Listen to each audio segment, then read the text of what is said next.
Buenas tardes.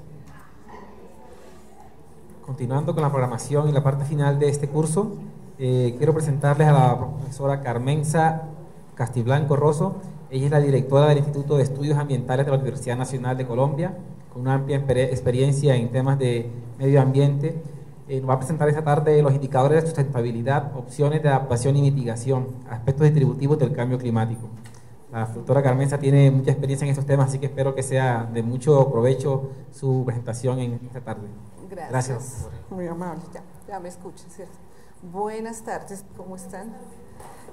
Bueno, primero que todo, pues quiero agradecer a los organizadores del curso haberme invitado hoy aquí a compartir con ustedes. Me hubiese gustado poder acompañarlos a lo largo del curso, claro, teniendo en cuenta que es el tema pues de trabajo, de mi área de trabajo, pero desafortunadamente por compromisos laborales apenas puedo venir ahora.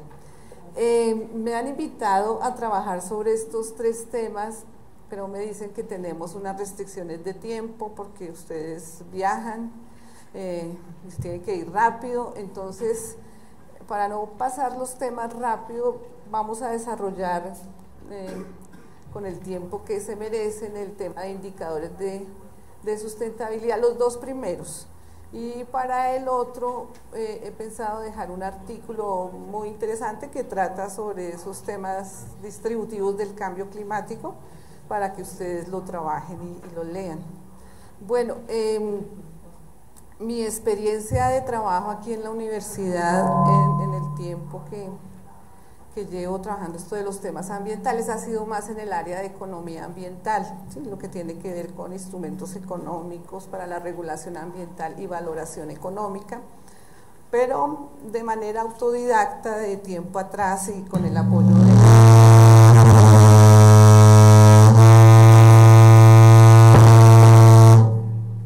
ya, algo pasó con él, ¿ya? Listo.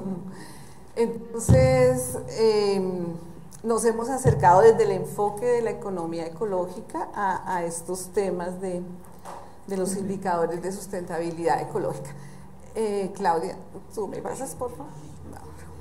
Entonces, bueno, ¿por qué seguir hablando de la sostenibilidad?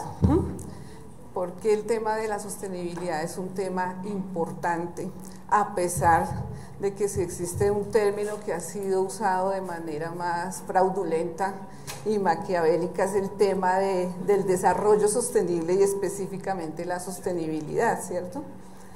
Pues por muchas razones, ¿no? Porque no podemos seguir pensando que somos la última generación en el planeta, ¿cierto? Porque no podemos seguir diciendo una cosa, escribiendo unas cosas y actuando de otra manera, porque no podemos seguir promocionando el famoso desarrollo sostenible, que muchas veces no es desarrollo, sino crecimiento pues de los estados monetarios, y tampoco es sostenible, por supuesto, porque el desarrollo sostenible que nos venden muchos gobiernos no es sostenible, ¿cierto? Entonces, lo primero que tenemos que empezar a hacer es como a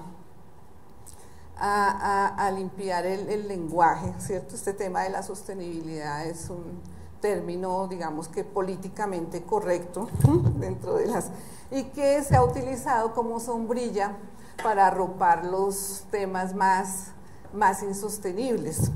Entonces, un poco desde la economía ecológica se plantea el tema de los indicadores de sostenibilidad, haciéndole contrapeso o tratando de resolver las dudas y los interrogantes que no logra resolver la valoración económica ambiental.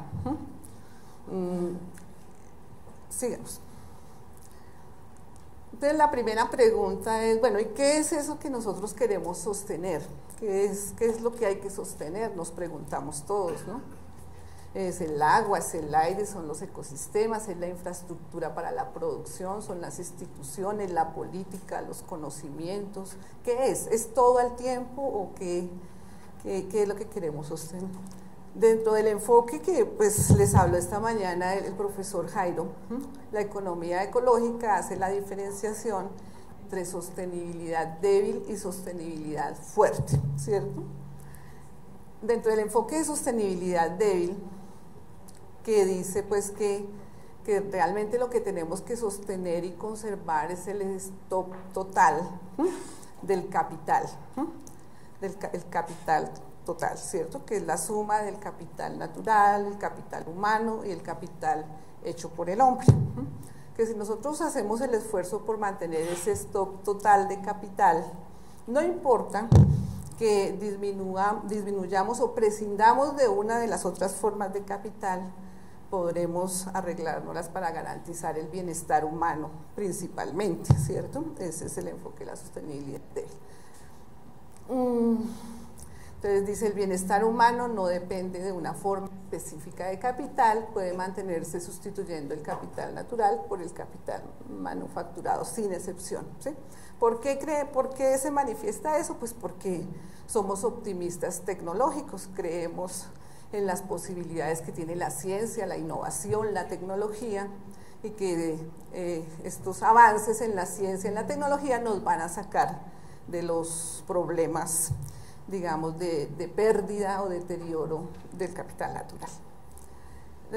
Por otro lado, el enfoque de la sostenibilidad fuerte, que es un poco el que defienden los economistas ecológicos, dice que la sustituibilidad del capital natural está seriamente limitada por características ecológicas como la integralidad de los ecosistemas, los problemas de irreversibilidad, la gran incertidumbre que hay con relación al funcionamiento de sistemas que son complejos, que son dinámicos, que son cambiantes, que son vivos, ¿no?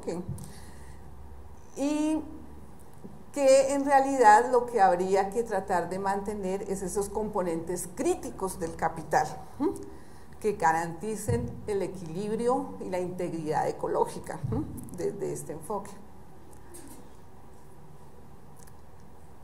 Hay una definición hay varias definiciones, ¿no? de sostenibilidad o sustentabilidad, ¿no? Dicen que la diferencia es un problema de traducción, ¿sí? Que no hay tal. Estas son unas de las muchas que hay, ¿no? Dentro de la economía ecológica son las que más se definen. Ay, pido disculpas es que no sé dónde ubicarme para no dejar al auditorio quizás atrás. Bueno, entonces está esta definición de Jenkins, que dice que es el mantenimiento de las cualidades y características naturales de los ecosistemas y su capacidad para desempeñar su rango completo de funciones. Está esta otra de Martínez Alier, que es bien interesante, dice que la sostenibilidad es ante todo una cuestión de grado y de perspectiva temporal, y que en sentido estricto solo una economía humana basada en fuentes de energía renovables y en ciclos cerrados de la materia puede ser sostenible potencialmente de manera indefinida, ¿no? Pero hay unas definiciones que me parecen bien interesantes, que son tomadas del Instituto Wuppertal, que creo que es con las que mejor se ajusta el criterio de sostenibilidad fuerte que defiende la economía ecológica, y es estas. Dice que los sistemas económicos y sociales han de ser reproducibles más allá del corto plazo, sin deterioro de los ecosistemas sobre los que se apoyan. Es decir, la sustentabilidad es básicamente viabilidad ecológica. Los sistemas socioeconómicos que funcionan destruyendo su base natural son insostenibles, dice el Instituto Alemán. Entonces, la dimensión biofísica de la sustentabilidad se refiere a mantener en el largo tiempo la estabilidad de los procesos evolutivos internos de la ecosfera, una estructura dinámica y autoorganizada. Así, un sistema económico es ecológicamente sostenible solo en tanto el empleo de los recursos para generar bienestar se limite a un tamaño y una calidad que no sobrepase las fuentes ni sobrecargue los sumideros de la ecosfera. Esa es la definición de sostenibilidad del Instituto Wuppertal. Y este concepto de sustentabilidad implica fundamentalmente tener en cuenta dos aspectos claves. El primero es respetar los límites. ¿Qué quiere decir respetar los límites? Que lo que tomamos de la biosfera, materia y energía de baja con capacidad de realizar trabajo, tenemos que devolverlo a ella, materia y energía de alta entropía, y eso ha de estar de absorción y de regeneración propia de los sistemas, dicen desde el enfoque de los economistas ecológicos. La otra cosa importante es pensar en el mañana. Deberíamos dejar a la generación un mundo que sea al menos tan habitable y haga posibles tantas opciones vitales como el que nosotros hemos recibido de la generación anterior. ¿Qué es lo interesante de estas propuestas de sustentabilidad? Que ponen sobre el tapete las dimensiones éticas, morales, de las relaciones que nosotros queremos establecer como seres humanos, como sistema social, como empresa económica, con el mundo que nos rodea. Es un problema de cómo nos queremos relacionar con los otros. Y lo podemos hacer guiados puramente por relaciones de utilitarismo.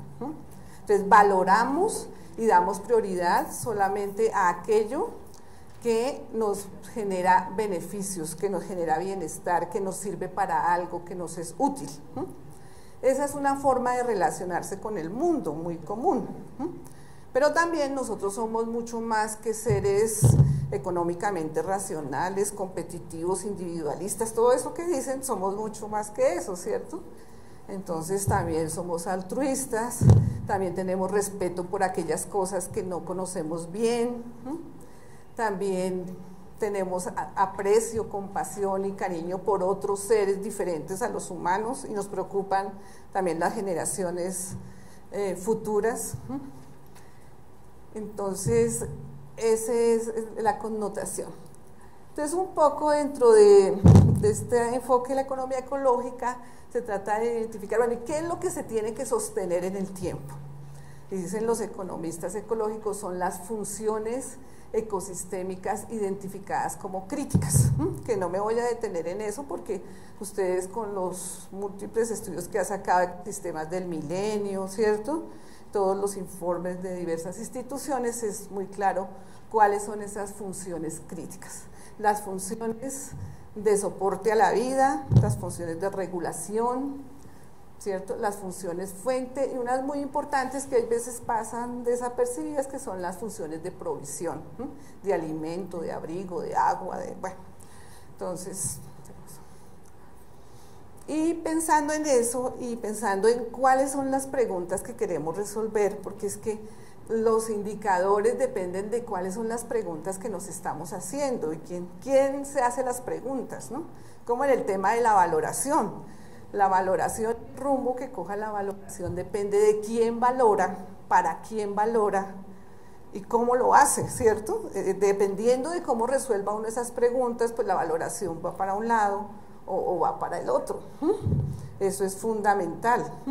Entonces aquí también pensando en cuáles son las preguntas que se hacen los economistas ecológicos, pues las preguntas que se deberían estar haciendo las instituciones ambientales, el ministerio, las corporaciones, pues es tratando de identificar esos indicadores que les den razón de si estamos acercándonos o no a esos umbrales críticos de no retorno, de máximo rendimiento sostenible de los recursos, y resulta que para dar respuestas a esas preguntas de cuáles son las tasas de explotación que podemos hacer, dadas las tasas de regeneración de un recurso, pues muchas veces los indicadores monetarios no nos pueden dar la respuesta.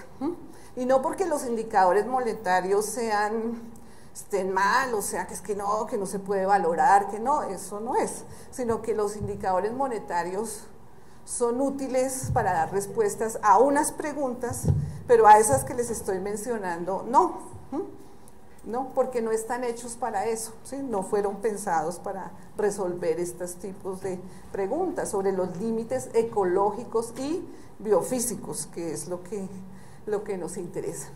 Entonces, como alternativa a los métodos de valoración que ustedes ya trabajaron con el profesor, que les comentó, y pues que están ustedes tan familiarizados, porque es lo que más. Desde la economía ecológica se plantea este tipo de indicadores, ¿sí? La huella ecológica, la apropiación humana de la producción primaria neta, el uso de insumos de materiales por unidad de servicio, los indicadores de flujo de materiales, con todo esto del metabolismo rural y el metabolismo social, la huella hídrica, los balances energéticos, ¿no?, de la actividad económica. Entonces, ¿cuál es la idea? La idea de la economía ecológica, pues tener criterios para la toma de decisiones y para la gestión. Y para tener criterios, los indicadores económicos son un criterio, o sea, la valoración, los instrumentos económicos no son un fin, son una herramienta para poder tener un criterio que en unas ocasiones puede ser importante, pero en otras puede ser el menos importante. Otra vez, depende de cuáles son las preguntas que nos estamos haciendo, ¿cierto? Entonces, de estos indicadores vamos a hablar, pues, en lo que el tiempo nos dé. Creo que no los vamos a poder ver todos porque estamos, bueno, pero por lo menos los más importantes. Vamos a hablar del indicador de huella ecológica. La pregunta es, dicen que el mundo se llenó, estamos en un mundo lleno. El espacio ecológicamente disponible y útil para la vida y para la organización social que tenemos es escaso, digamos, con las condiciones que se requieren. Entonces, ¿cómo sabemos si estamos en un mundo lleno o vacío? Es la pregunta. Entonces, y si estamos acercándonos a los límites o no. Entonces, el indicador de huella ecológica trata de dar esa respuesta. Es un indicador que trata de establecer los límites, ¿sí?, la capacidad, la biocapacidad de los países, de las regiones. Entonces, es un indicador que se mide en área, es el área de tierra productiva o ecosistémica acuática necesaria para mantener el consumo de recursos y energía, así como para poder absorber los residuos producidos por una determinada población humana o una economía con un nivel de vida específico. Eso es importante, que está determinado, pues, por la tecnología. Y que encuéntrese donde se encuentre, es un indicador de área, ¿cierto? Y que está muy asociado al contexto tecnológico donde se esté trabajando, o sea, nos da razón de la biocapacidad con relación. ¿Qué tipos de tierra productiva son las que se miden para determinar la huella ecológica? Pues yo me imagino que muchos de ustedes están muy relacionados con este tipo de indicadores, pues teniendo en cuenta que trabajan con entidades del gobierno. Pues la tierra dedicada para los cultivos, la tierra dedicada para los pastos, la tierra dedicada a bosques, la superficie construida, la tierra dedicada para la producción de energía, las diferentes formas de energía, el mar y la tierra para reserva de magnitudes que se intentan medir. En todo esto de los indicadores y de las valoraciones, realmente lo que uno hace son intentos frente a unos sistemas que nos desbordan, ¿no?, que no permiten. Listo. Entonces, ¿qué ha permitido determinar el indicador de huella ecológica mundial? Que con las tasas de crecimiento de la población actual y las tasas de crecimiento de la economía, a la fecha ocupamos alrededor de 1,5 planetas con los niveles, pues, de desarrollo que hemos alcanzado en un tiempo además supremamente corto. Ustedes saben que de seguir la tendencia que llevamos, de mantenernos en la tendencia que vamos de crecimiento de la población y de crecimiento de la economía, para el año 2050 se calcula que necesitaremos más o menos 2,5 planetas para poder, digamos, para que, si vamos en la senda que nos dicen que debemos seguir, ¿cierto? Es que si queremos alcanzar el desarrollo, debemos seguir la senda de los países industrializados. Si hacemos la tarea como ellos la hicieron, la vamos a hacer bien, es lo que dicen, ¿cierto? Entonces, siguiendo esa senda, llegaríamos allá en el año 2050. si hiciéramos una fuerte restricción y tomáramos medidas drásticas, tanto en los niveles de consumo como de producción, ya, porque hace tiempos que ya estamos ¿cierto? Podríamos tener un reversazgo de esta magnitud, volver a ajustarnos un poco al planeta que tenemos, ¿no?, disponible. Es interesante el indicador de huella ecológica porque empieza a darnos una idea de los países deficitarios en términos de biocapacidad y los países acreedores. Y ese es un dato bien importante porque empieza a ubicar, en la medida en que entendemos cuál es la presión que se ejerce sobre los recursos, en dónde es que se está haciendo la mayor presión y quiénes son los que tienen la capacidad para resolver los problemas de demanda de esos recursos, se va ubicando la geopolítica. Hay dos temas centrales que van a determinar la geopolítica en el futuro, y uno es las fuentes de energía, por supuesto, y el tema de quién tiene la biocapacidad, ¿no?, la biocapacidad para resolver todos los... Entonces, si ustedes miran los países que llamamos desarrollados, desde hace mucho tiempo empezaron a tener una huella ecológica muy por encima de su biocapacidad con este indicador. Ustedes me van a decir, ay, pero es que este indicador tiene muchos problemas.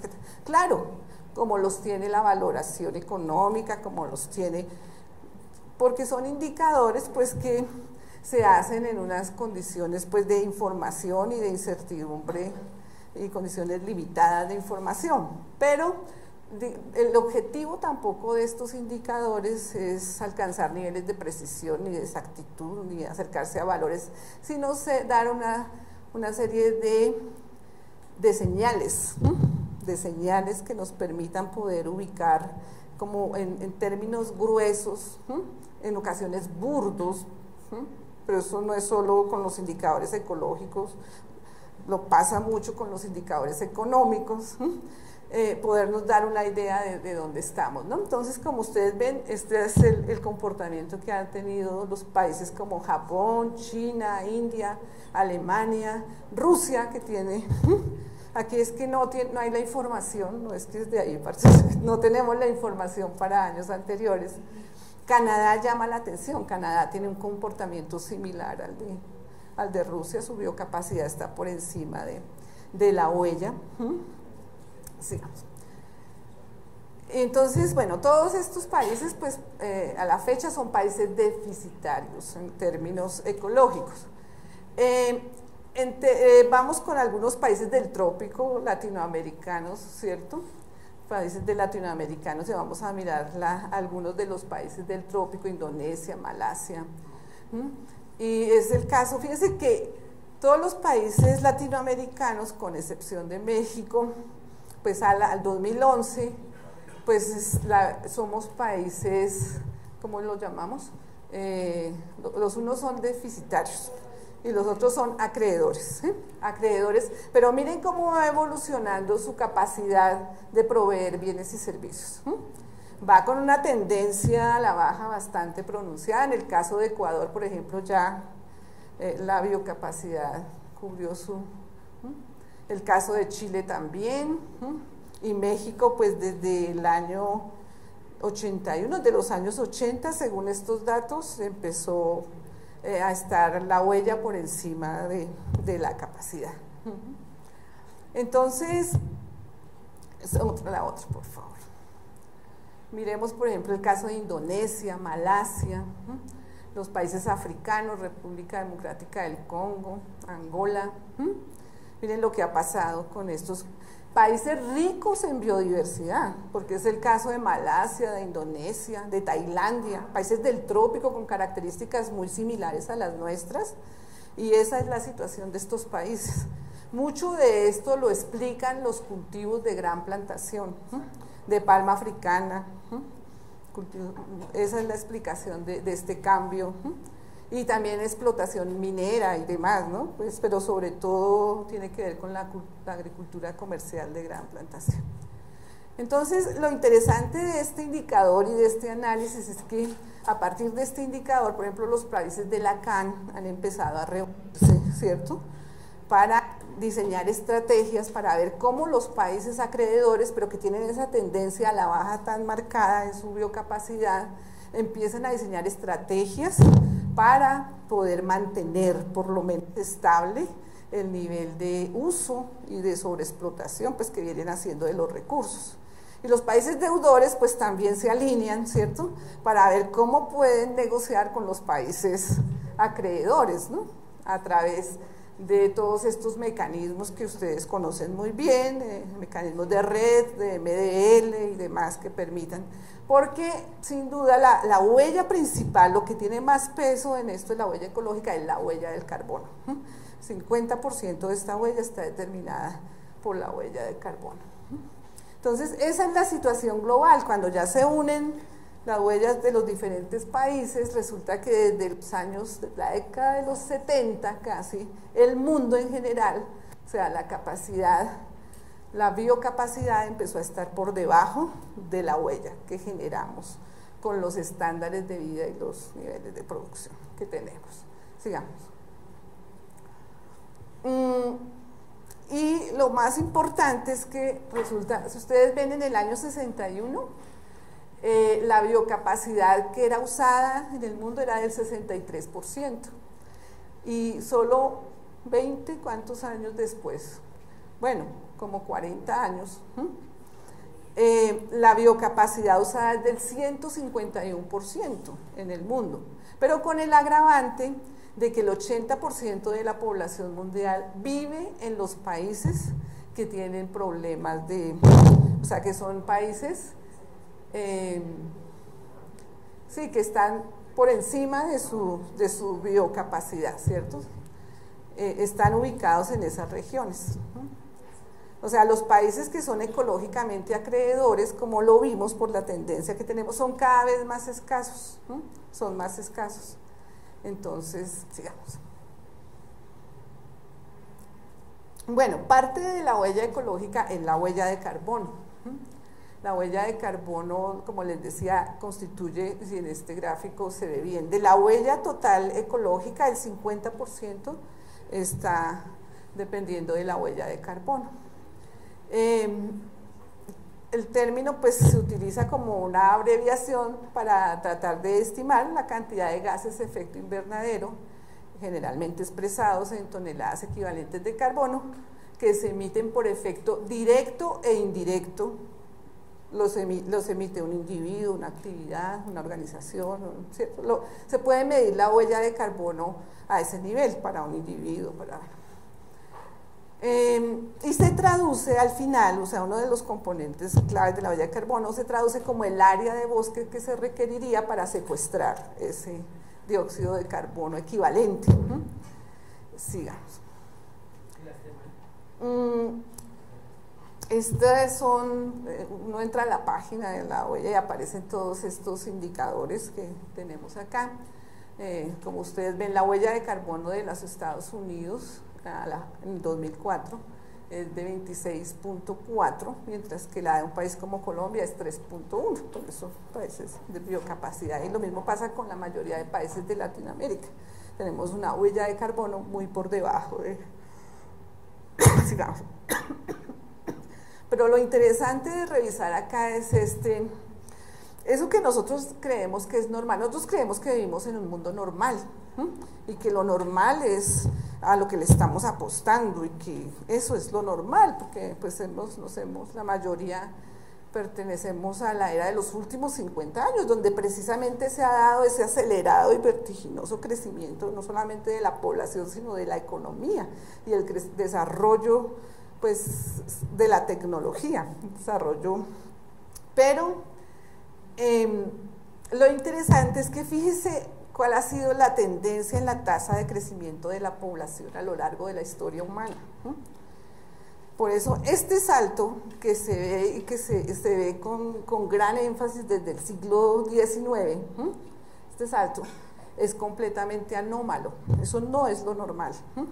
Claro que no es lo normal en las tasas Y ese salto está relacionado precisamente, aunque el petróleo y todos los combustibles fósiles empiezan a ser usados como desde 1856, pero el auge total, o sea, cuando ya las economías comienzan a ser completamente dependientes de los combustibles fósiles, pues puede decir uno que es a comienzos del siglo XIX, y me quedo mal, perdón, XIX. Eso, digamos que la entrada de los combustibles fósiles es lo que le da ese gran arsenal, es decir, agranda los brazos del ser humano, toda esa energía exosomática que hay una cosa, hay un análisis muy interesante que hacen los economistas ecológicos, y es la relación entre energía endosomática y energía exosomática, ¿cierto? La ventaja de la energía endosomática es que tiene una regulación que es genética, o sea, no depende del ingreso, no depende de la cultura, depende de los genes, ¿sí? Nosotros así tengamos ingreso, así tengamos la tecnología, así tenemos, no podemos consumir más energía endosomática de la que el cuerpo nos permite, porque empezamos a tener pues serios problemas de salud pero con la energía exosomática no pasa eso. Bueno, y la fuente de energía endosomática pues es el sol y todo, ¿cierto? Es el sol y todas las transformaciones de la energía derivadas de él. Pero con la energía exosomática no sucede eso, no hay un controlador. Y por eso es que el hombre ha podido modificar el mundo como lo ha hecho, pero el problema es que ha sido en un periodo muy corto, relativamente muy corto, convirtiéndose en la historia, al revisar la historia de la humanidad, como en una anomalía. Eso no es lo normal, eso no es. Sigamos. Y si uno analiza, estos cuadritos me gustan harto, porque entonces si uno empieza a comparar qué ha pasado, bueno, con la población, con el crecimiento del PIB de los países, con la investigación. ¿Sí? ¿Qué está pasando? Con el uso del agua, con el uso de los fertilizantes, con la urbanización, los procesos de urbanización, con el consumo de papel. Bueno, si ustedes miran, la aceleración en todos estos procesos coincide exactamente. Tenemos el mismo pico en todos, el mismo, con la anomalía del crecimiento de la empresa humana potenciada por la era de los combustibles fósiles, ¿cierto? O sea, caracterizada por un crecimiento de la población y por un crecimiento de todas estas, ¿sí? Entonces, lo que uno ve es una gran aceleración en todos los componentes de esa empresa humana a partir del año 1950, en la mayoría, ¿sí? Con casos. Entonces uno que dice, o bien el componente no estaba antes, dicen los autores, eso no existía y empezó a existir a partir de 1950, o su tasa de cambio aumentó de una manera dramática a partir de esa fecha. Una de dos cosas está pasando, ¿cierto? Y lo más interesante unido a esto es que el crecimiento del consumo y de la contaminación que se ha producido durante este periodo ha coincidido también con el incremento sin precedentes de los desarrollos tecnológicos y de la economía, porque es que no es que haya sido, eso todo ha ido a la par, ¿cierto? Entonces, eso es bien interesante, sigamos para ver la huella ecológica. Otro asunto bien importante para analizar la huella ecológica del carbono y la huella ecológica en general, pero específicamente la del carbono, es el análisis de los cambios de uso y cobertura de la tierra. Sin duda un indicador clave para entender cómo han sido esas relaciones entre los sistemas ecológicos y los sistemas socioeconómicos, es los cambios de uso de la tierra. Ellos nos dan una señal muy clara de lo que ha venido pasando. Y entonces hay digamos, un enfoque dentro de estos estudios de los indicadores que se centran en esto, en el análisis de los cambios de uso de la tierra. ¿Y por qué los cambios de uso de la tierra son tan importantes? Porque casi siempre en los análisis de ciclo de vida los dejamos por fuera, porque no conviene. Por ejemplo, en el análisis de la palma sostenible, la mesa redonda para la palma sostenible y demás, el ciclo de vida comienza en el cultivo, pero antes del cambio de uso, antes del cultivo.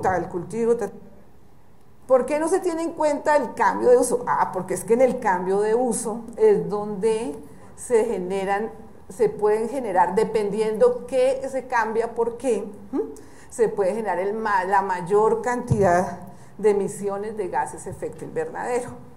Y entonces todo ese discurso que hemos escrito sobre la sostenibilidad de los biocombustibles, la sostenibilidad ambiental que se sustenta en su capacidad para mitigar gases de efecto invernadero y demás, pues se puede caer al piso si hiciéramos esa medición desde allá, ¿cierto? Entonces los cambios de uso del suelo, no solamente los directos, o sea, pasamos caña de azúcar, palma, caucho, forestales, por arroz, por ecosistemas naturales, por manglares, ¿cierto? Sino el cambio de uso indirecto, que es más difícil de medir. O sea, si yo saco arroz para meter palma, ¿a dónde va el arroz? ¿Cierto? Si cambio otro cultivo, pues para meter caucho, saco forestales, ¿a dónde van? Sí, porque eso no es que se quede, que desaparezca o se intensifica, se produce más en menos tierra, se mejora la tecnología o se traslada. Y esos traslados y los efectos que tienen esos traslados son mucho más complicados de medir, difíciles de determinar. Entonces hay un gran campo de estudio un poco inexplorado sobre un indicador que nos da una huella clarísima de lo que está pasando con la biocapacidad, que son los cambios de uso de la tierra y sobre todo que nos da mucha razón de lo que es la huella del carbono. Sigamos. Bueno, aquí pues algunas gráficas sobre el uso de la tierra en la Unión Europea y los 10 países con las huellas ecológicas más altas. El uso doméstico de la tierra, lo que se exporta, lo que se importa. Porque también ahí es importante analizar cómo es qué es lo que ha posibilitado el comercio internacional en términos de la huella ecológica. O sea, dentro de la cadena de valor en la producción de bienes y servicios, ¿qué parte del proceso es el que se queda en los países del trópico, en los países, y cuál se queda en los países desarrollados, ¿no? Generalmente las etapas del proceso que tienen mayor costo físico en términos de deterioro, de necesidad de recursos, se hacen en nuestros países. O sea, el mayor costo físico lo asumimos nosotros y cogemos las etapas que tienen menor valor económico. Mayor costo físico, menor valor económico. Y las etapas del proceso que tienen mayor valor económico, pero menor costo físico, ya como la comercialización, el valor agregado, entonces, pues están haciéndose en otros países. Entonces ahí hay un intercambio desigual, ¿no? Que también contribuye mucho a esto de la biocapacidad. Bueno, pues ese indicador, como todos los indicadores, tiene unas potencialidades, ¿cierto?, que es coherente con la primera y segunda ley de la termodinámica, incorpora tanto en las transformaciones de la materia y la energía, como los residuos, la generación de residuos y demás, que incorpora los límites ecológicos, que es de fácil comunicación y visualización. Eso es lo más importante del indicador, que rápidamente nos permite ver qué es lo que está pasando, no es complicado. Pero bueno, también tiene problemas y le hacen críticas al indicador, por supuesto, como las formas de agregación y ponderación, los pesos que se le dan a los diferentes usos de la tierra, el hecho de usar el uso de la tierra como indicador general, sin discutir cuáles usos son sostenibles, cuáles son insostenibles. Eso no alcanza a quedar en el concepto de la huella ecológica. Las escalas espaciales que se utilizan para calcular ese indicador, bueno, y el sesgo anticomercio que surge de su interpretación, mirando un poco cuáles son los países acreedores y deudores, y ese análisis que les hacía yo del comercio ecológico desigual, que sin duda la huella ecológica es la que nos permite analizar. Bueno, yo por el tiempo voy a dejar ahí, como envío la presentación, pues ustedes ya la pueden seguir. con relación a los indicadores. Vamos a hablar de la huella hídrica, de la apropiación humana de la producción primaria neta. Pues los invito realmente a que revisen estas páginas, tienen páginas muy desarrolladas, ustedes las deben conocer, que nos dan información pues muy valiosa. Entonces, y voy a pasar, ¿puedo pasar a otro tema o no? ¿O ya se me acabó el tiempo? ¿Tengo 10 minutos más? Bueno, listo. Entonces, no, quisiera hablarles un poco, entonces me voy a ir. Vámonos, qué pena con ustedes, venga a ver si nos salimos y le digo a dónde para que no. Qué lástima que no tengamos más tiempo, pero hay un tema que no quiero dejar sin tocar, porque es que, mire, desafortunadamente en esto de lo ambiental trabajamos con las modas, lo que está de moda. Hace un tiempo ya lejano fue la valoración económica, era la moda, ¿cierto? Ahora, antes era la economía verde, ahora es el crecimiento verde y los indicadores de la OCDE, donde uno va siempre a cualquier institución gubernamental del Estado. No, profesora, pero no podemos perder de vista los indicadores de la OCDE. Todo tiene que estar sujeto a los indicadores de la OCDE. Por favor, los principios del crecimiento verde, eso no lo podemos desconocer. Y analizando pues con nuestros estudiantes una por una las estrategias del crecimiento verde, encontramos que si bien, por supuesto, son de esos discursos que políticamente correctos, si usted lo lee y dice que no está de acuerdo con eso, pues por supuesto que va a quedar como un loco, pero cuando usted lo empieza a analizar en detalle, y empieza a ver las falacias que hay detrás de eso, cuando comparamos la retórica y lo que queda escrito frente a los hechos y los datos, ahí quedamos que, bueno, entonces uno se pregunta, ¿qué es mejor? Seguir contándonos este cuento, ¿cierto?, con base en una información que ni siquiera tenemos, que no es clara, o partimos de lo que es y de lo que está pasando en nuestros países, y entendemos la realidad de lo que tenemos, sacamos los datos y a partir de eso intentamos construir a ver qué se puede del crecimiento verde y qué definitivamente no se puede. Entonces, por eso quiero pasar aquí, bajemos rápido. A ver, espera, qué pena contigo, subamos un poquito, ahí despacito, eso, ahí, otro poquito, ahí, déjame acá en este cuadro, sí. Bueno, yo me voy a detener aquí en este, pues como ustedes saben, en diciembre se va a hacer la 21ª reunión, ¿sí?, COP, ¿sí?, para definir nuevamente los compromisos de mitigación y adaptación que tienen los países, ya no solamente los países del anexo 1, sino los países en general que van a asumir una serie de compromisos con relación a los COPs.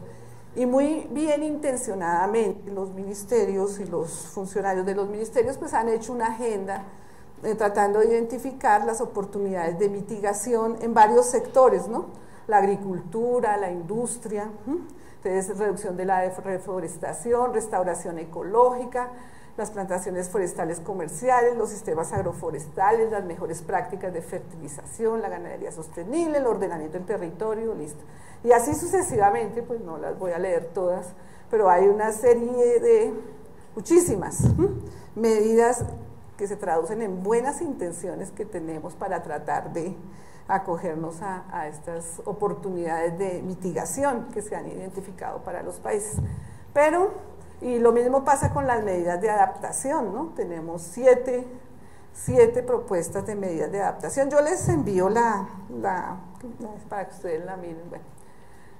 Pero, ¿qué pasa en el país? ¿A qué es a lo que nosotros le estamos apuntando? Entonces, hay una cosa interesante, una disonancia que cuando uno analiza cómo es que funciona el cerebro humano, entonces el cerebro humano se condiciona para no darle cabida a lo que no quiere escuchar, a lo que se le desacomoda ahí en su discurso, entonces eso no, y se cierra pues al... Pero resulta que en los planes de desarrollo de Colombia para el periodo 2010-2018, mire a lo que nosotros le apostamos, nos subimos en el cuento de las locomotoras del desarrollo. ¿Y cuáles son las locomotoras del desarrollo? Pues la minería juega un papel central, Nosotros estamos haciendo todos los esfuerzos, el crecimiento que ha tenido la inversión extranjera, directa, indirecta, el paquete de subsidios que no tuve tiempo por la premura de sacarles el listado, porque lo tenemos del paquete de subsidios que van para las actividades de explotación minera y de hidrocarburos en el país, el paquete enorme de subsidios que va para la agricultura comercial tipo plantación, especialmente dirigida a la producción de materias primas para los biocombustibles, palma africana en nuestro caso, caña de azúcar, y caucho y forestales. Es enorme, digamos, el peso que tiene, la apropiación que hacen estos sectores de los subsidios que otorga el Estado. Son sectores que se sostienen prácticamente por el apoyo estatal con el paquete de subsidios, ¿cierto? Entonces, las actividades más contaminantes, más deteriorantes del medio ambiente, son las que tienen todo el apoyo estatal. Es hacia donde se dirigen todos los esfuerzos del Estado, todos. Y eso se traduce en los dineros que... Entonces, ¿cuáles son en nuestro caso? Pues son la minería, la infraestructura, el agro, pero no el agro de la pequeña producción campesina. Esa no es la que concentra los subsidios. Es el agro de agricultura comercial de gran plantación, hacia ella va dirigida la infraestructura, especialmente, pues por supuesto, todo lo que tiene que ver con la ampliación de la red vial, especialmente de carreteras, también se le apuesta a la red multimodal, pero mucho de carreteras, el agua, la gestión del agua y la construcción. Después de 4 años de este plan de desarrollo que se llamaba Prosperidad para Todos, ¿qué pasó? Bueno, y ese fue el primero, ¿no? Luego, entonces reacomodamos la cosa porque vino pues la caída del precio del petróleo, y eso tuvo unos efectos dramáticos paró las locomotoras prácticamente, y bueno, y otros temas más relacionados con las talanqueras a la inversión extranjera directa, y una cosa muy importante que han sido los procesos de resistencia de la sociedad civil frente a muchos de estos proyectos, megaproyectos. Eso ha sido fundamental. O sea, lo que ha detenido estas locomotoras no ha sido ni el trabajo de los académicos, nosotros seguimos sacando las cifras y haciendo charlas y poniendo boletincitos que se quedan por allá, pero a nosotros nadie nos pone cuidado, no es digamos a nivel de donde se toman esas decisiones, no es por nosotros. Nosotros más bien tratamos de apoyar en la medida de lo posible la información, generando la información, los indicadores para la sociedad civil. Hay un fenómeno bien interesante que se está dando por lo menos en nuestro país, y es otra forma de producir conocimiento, diferente al conocimiento que producen los técnicos, las agencias del Estado y las universidades, y es la producción de conocimiento que ha salido a partir de la experiencia y los procesos de resistencia de las comunidades, que se han visto obligadas a defender sus territorios, generando su propia información y agarrándose de la experiencia de vida que ellos tienen en los lugares. Y es un conocimiento al que tenemos que ponerle mucha atención. Entonces, bueno, ¿qué pasó después? Entonces, como las locomotoras del desarrollo se empezaron a frenar, entonces vino otro enfoque en el plan de desarrollo 2014-2018, que es identificar sectores, ¿cómo es que los llaman? Se me olvidó, sectores estratégicos, ¿sí? Y quedaron estos tres son las prioridades para el gobierno en este momento: el sector financiero, la industria y la construcción. A eso le apunta el Estado. Entonces, y hacia allá se dirigen los esfuerzos. Y sigamos. Y les quería mostrar, eso es lo que pasó con la agricultura. Nunca pudo superar la participación de 3% del PIB, que era lo que tenía. Esto fue lo que pasó con la minería. Ese corte crucial fue por los bajones en los precios del petróleo, y realmente el que sí evolucionó fue el sector de la construcción, pero gracias a todo el apoyo por exenciones tributarias que se le ha dado al sector, ¿no? Ha tenido un fuerte apoyo también del Estado.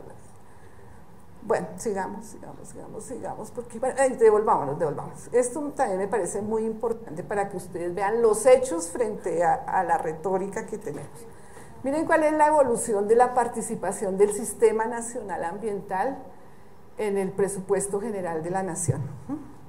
Desde la creación del SINA, más o menos 1993-95, inicialmente pues tuvo un auge, un pico pues para toda la conformación del sistema, y después ustedes se dan cuenta de la caída.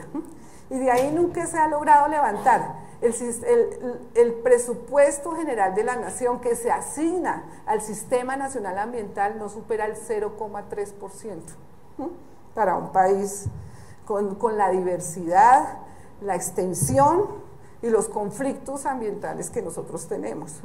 Y miren cuáles son las prioridades del presupuesto general de la Nación en el 2015. La defensa, por supuesto, el trabajo, cosa que, bueno, reivindicamos el trabajo, la salud y la protección, el sector agropecuario, minas y energía, el ambiente y desarrollo sostenible, 0,3%. La ciencia y la tecnología, con la que vamos a innovar, con la que vamos a superar la senda de 0,2%. La cultura, 0, esas son las prioridades del Estado colombiano. Entonces, ante esas realidades y ante la evidencia pues, de los datos, miren la participación de parques nacionales naturales en el total del presupuesto. Miren, un bajón grande siempre se nota desde el año 2000, 2002, gobierno Uribe y tal, o sea, miren, ya. Y aquí sube, y la subida es sobre todo por los recursos de cooperación internacional, que han venido jugando un papel importante y han ayudado, eso ha jugado un papel clave. Entonces, sigamos. Y viene todo el cuento del crecimiento verde, que es que ahí me quiero detener un poquito, pero ya se me hizo tarde. Y claro, por indicaciones de la OCDE, entonces entramos en el cuento del crecimiento verde, como una, sigamos, el crecimiento verde es un enfoque que propicia el crecimiento y el desarrollo económico, a la vez que pretende asegurar que la naturaleza continúe proporcionando los recursos y los servicios ambientales de los cuales depende el bienestar humano. Para lograrlo, debemos propiciar inversión y la innovación y apuntalar un crecimiento sostenido y abrir nuevas oportunidades económicas. El crecimiento verde no es un reemplazo del desarrollo sostenible, se considera un complemento. O sea, es toda la retórica que se maneja con relación al crecimiento verde. Bueno, vámonos. Bueno, y hay unos elementos esenciales de estrategias del crecimiento verde, que nosotros estamos en trabajo de cogerla una por una y analizarla, a ver qué soporte real tienen esas estrategias, que es a lo que quisiera también invitarlos un poco, ¿no? Y el primero que me llama la atención, pues es esta, ¿no? Es avanzar hacia un crecimiento sostenible y una economía baja en carbono. Impulsar la transformación de sectores hacia haciendas más eficientes y bajas en carbono. Pero entonces resulta que pues, cuando uno mira el problema, digamos, yo no diría que el problema ambiental mundial central es cómo desligar el problema de el suministro de energía para los países. ¿Cuál es la matriz energética que mueve al mundo y cuáles son las energías que entran del problema del cambio climático y la economía? Y el crecimiento económico sustentable. Ese es como el corazón pues, de la discusión, diría yo, en este momento. ¿Y por qué? Porque cuando ustedes revisan las estadísticas del banco, de la BP y de la Agencia Internacional de Energía y demás, ¿qué nos dicen? Pues que el petróleo representó el 32% de la matriz energética mundial, mientras que el gas natural aportó el 24% y el carbón el 30%.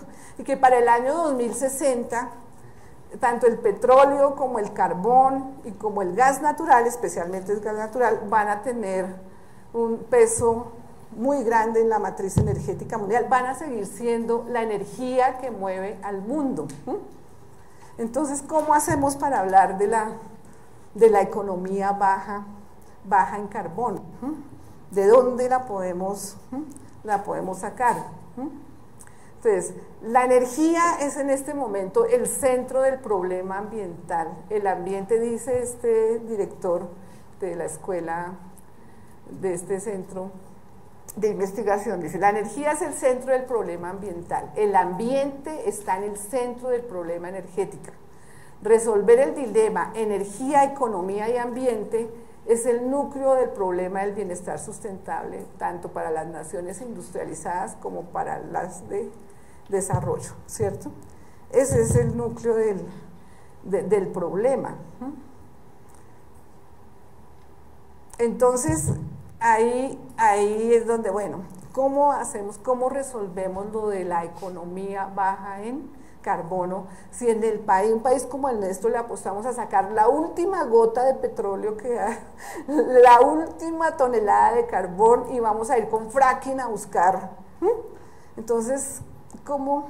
Y es que hay una cosa muy simpática, ¿no? Y es que cuando formulan las políticas es como si, bueno, aquí dentro del sector ambiental vamos a tomar estas medidas, vamos a implementar estos gravámenes verdes, Bueno, el tema de los gravámenes verdes, que también es otro. Y listo. Pero por el otro lado podemos seguir, entonces hacemos esto y eso ya nos absuelve, que por el otro lado entonces podemos seguir promocionando. Pero resulta que es que como todo está relacionado, la energía es el centro de que mueve la economía del mundo, la matriz energética, ¿cómo decir que aquí hacemos esto, pero por el otro lado hacemos todo lo contrario y que vamos a mantener o a solucionar el problema? Ese es el dilema. Entonces lo mismo va con relación, hay una cantidad de incoherencias que, bueno, después, ojalá en otra oportunidad podamos terminar este trabajo y escribir un documentico para identificar las mismas incoherencias de la OCDE, con lo que decía años atrás, con relación al papel de los gobiernos, del Estado en la regulación ambiental, con relación a los gravámenes verdes. Y las contradicciones en que entra, cuando hace unos años decía que el papel del Estado tiene que irse eliminando cada vez, que queremos dejar el funcionamiento de este tipo de instrumentos al mercado, tenemos el mercado del carbón, y ahora nos dice que no, que son estos los que van a... Hay una cantidad de contradicciones, si ustedes cogen estrategia por estrategia, que los invito a que hagan ese ejercicio, y cojan los datos de su país, cojan el modelo de desarrollo de su país y evalúen, ¿sí?, si ese discurso tiene algún asidero posible, de dónde se agarra ese discurso, para dónde va. Yo no es que esté, por supuesto, es que lo que les digo, este es un discurso políticamente correcto. ¿Quién va a decir que está en contra de todas estas medidas? Pues nadie tendría, y más los ecologistas y los que trabajamos en esto. Pero mi invitación es, bueno, partamos de la verdad, de la situación real, de lo que dicen los datos, de lo que dicen los hechos, y a partir de ahí miremos qué podemos construir con relación a estrategias que por lo menos nos permitan mitigar el problema tan grave en el que estamos abocados, y por esa, ¿cómo se dice, Carlos? Cuando uno tiene un lío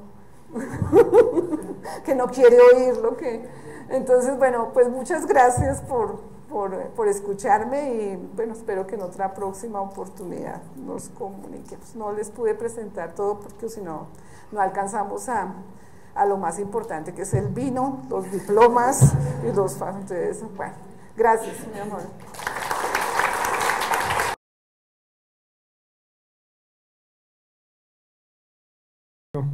Nada más quisiera decir brevemente unas palabras finales.